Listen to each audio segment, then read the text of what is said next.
Pensar em grandes projetos também é pensar em grandes riscos. Em alguns casos, os riscos podem até superar os benefícios. Ao longo da história, devido a grandes acontecimentos, algumas imensas construções acabaram sendo abandonadas e hoje se tornaram paisagens incríveis, algumas delas dignas de cenários de filmes de terror. Meu nome é Ivan Lima e vim mostrar para vocês alguns dos lugares abandonados mais ambiciosos de todos os tempos. Mas antes de eu ir direto ao assunto, que tal você se inscrever no canal, hein? Isso nos incentiva a trazer conteúdos cada vez mais legais para vocês. Bom, todos vocês devem saber das maluquices que a União Soviética fez no passado, certo? Durante julho de 1976 a dezembro de 1989, um sistema de radar soviético chamado Duga foi usado como alerta de defesa antimísseis.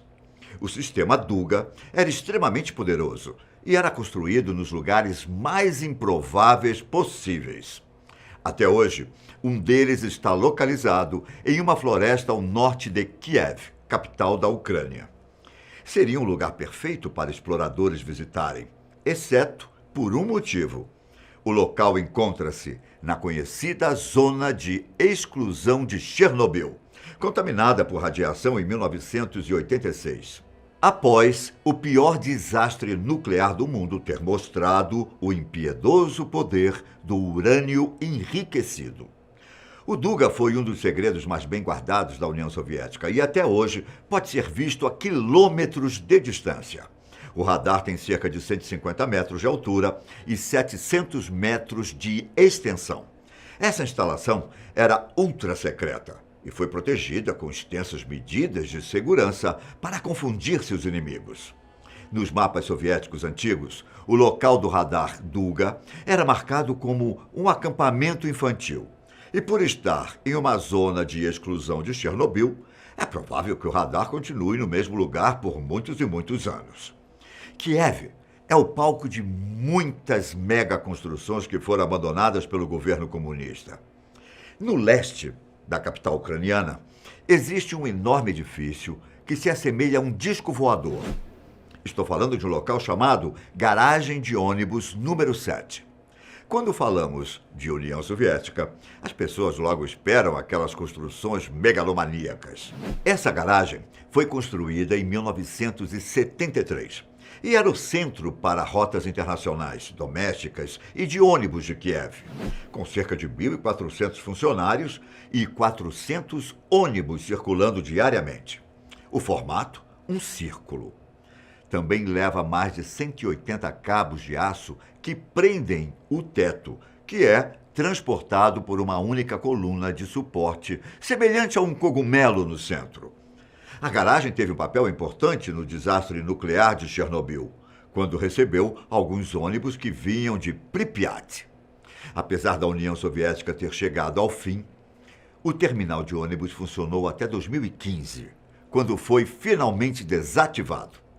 Atualmente, o local está abandonado e, embora a natureza esteja fazendo o seu trabalho para tomar o lugar, a garagem de ônibus número 7 é um dos exemplos mais impressionantes do modernismo soviético.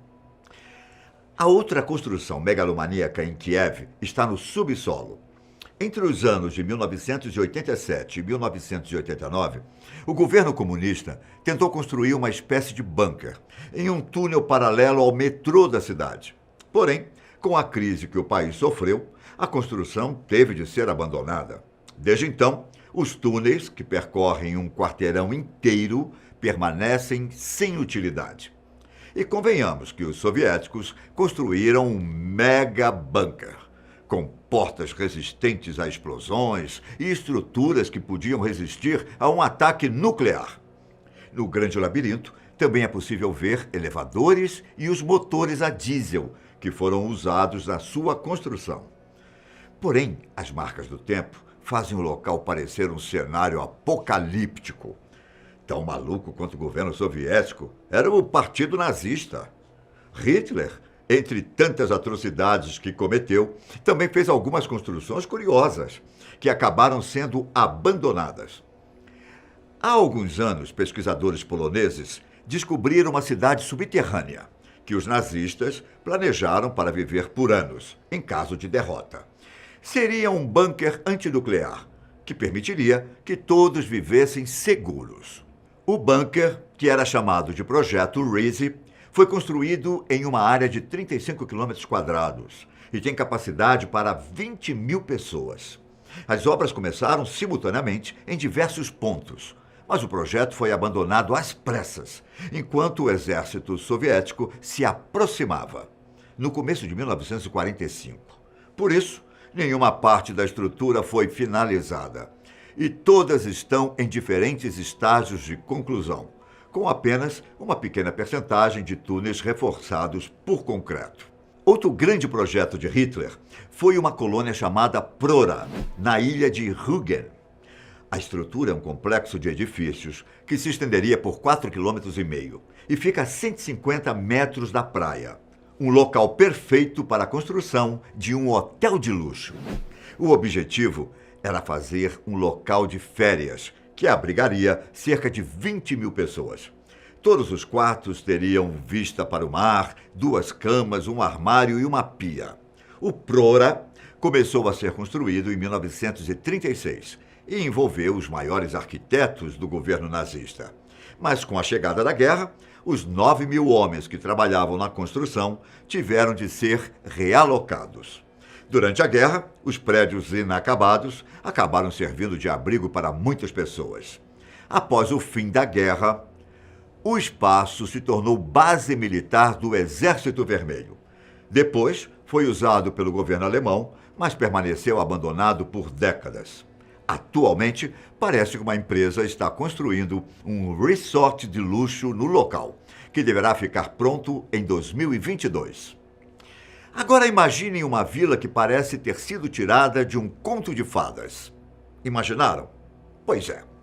Isso é uma realidade em Mudurnu, na Turquia. As casas do local são todas iguais, com um estilo gótico que lembra os filmes da Disney. O projeto arquitetônico começou em 2014, quando o grupo responsável pela construção esperava que a estética luxuosa dos mini-castelos atraísse compradores estrangeiros ricos. Mas, diferente do planejado, hoje o local está vazio e abandonado. Cada castelo no local vale em torno de R$500 mil. Muitos mini-castelos foram vendidos para investidores árabes, mas as vendas acabaram estagnando por causa da crise financeira turca e da queda do preço do petróleo. Atualmente, parece que o projeto permanece estagnado, e o que se pode ver são pequenos castelos vazios e abandonados no topo de montanhas do noroeste da Turquia. Já na Argentina, o que podemos encontrar é uma cidade inteira abandonada. Localizada em uma área rural ao sul de Buenos Aires, Epecuén era uma cidade-estância turística, onde milhares de turistas se reuniam para relaxar em spas e balneários de água salgada. O lago local, que possuía 10 vezes mais sal do que o oceano e fazia o banhista flutuar, era muito parecido com o Mar Morto no Oriente Médio. Mas em 1985, depois de uma série de tempestades, o lago acabou se transformando e inundando as ruas do lugar. As casas ficaram submersas durante anos e só há alguns anos é que a água recuou totalmente. Apesar de não ter sido reconstruída, a cidade continua chamando a atenção de turistas. A paisagem pós-apocalíptica envolve escadas que não levam a lugar nenhum, carcaças de automóveis e móveis enferrujados, casas desmoronadas e objetos quebrados. É possível ver quarteirões inteiros destruídos, algo que lembra o cenário de uma guerra. E na Hungria também é possível encontrar um dos lugares mais sinistros do mundo, a usina Kellenfold. Sabe aquelas instalações industriais antigas? Pois é. Localizada em Budapeste, a usina Kellenfold começou a gerar eletricidade em 1914, quando era uma das usinas mais avançadas do mundo. Com o passar dos anos, a usina passou por várias modernizações, conforme a demanda de energia crescia. Os prédios foram construídos depois, entre 1927 e 1929 e hoje são protegidos por lei, o que indica que é proibido derrubá-los. Isso também significa que eles não podem ser tocados, nem para a manutenção básica. Apesar disso, o local ainda se beneficia com a decadência. Diversas cenas apocalípticas de filmes e vídeos musicais foram filmados na usina. A usina, que parou de funcionar em 2005, hoje abriga máquinas enferrujadas, corredores assustadores e um teto de vidro art déco belíssimo. As fotos do lugar falam por si só.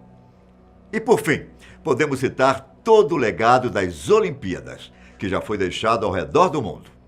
Em diversas cidades que sediaram o evento esportivo, o que vimos depois foi abandono. Foi isso que aconteceu em países como Grécia, Alemanha, China, Bósnia e Brasil. Barcelona, sede dos Jogos de 1992, e Londres, que sediou os Jogos em 2012, são algumas das cidades que conseguiram usar os locais após os Jogos. De resto, o que vemos são enormes investimentos do dinheiro público completamente abandonados, formando assim, como os outros lugares que eu citei, cenários apocalípticos. Essas foram algumas das maiores construções abandonadas ao redor do mundo. Nos vemos no próximo vídeo. Até a próxima. Tchau!